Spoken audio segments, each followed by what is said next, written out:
নমস্কার বন্ধুরা, আজকে আবার চলে আসলাম তোমাদের কাছে একটি ভিডিও নিয়ে।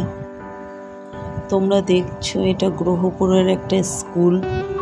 তেজপুর থেকে 2.5 থেকে 3 ঘন্টার দূরত্ব এই স্কুলটাতে আসতে লেগেছে আমার। কাজ সেরে ফেরার পথে সূর্যটাকে দেখে আমার ভীষণ ভালো লাগলো। ভাবলাম সিনটা তো নেওয়া যেতেই পারে। সন্ধ্যার এই মনোরম দৃশ্যটা তোমাদের কিরম লেগেছে প্লিজ কমেন্ট করে জানিও। কাজ সেরে আবার বাড়ি ফিরে আসলাম।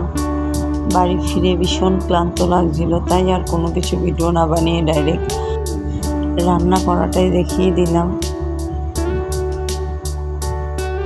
তারপর দেখো আমার মেয়ে একটু বলল, মা একটু জিব্বাটা ভেঙাও, তা আমিও কিছু না ভেবে ভেঙেই দিলাম।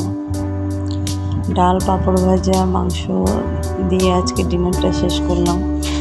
আজ এত পর্যন্তই, দেখা হচ্ছে পরের ব্লগে। টাটা।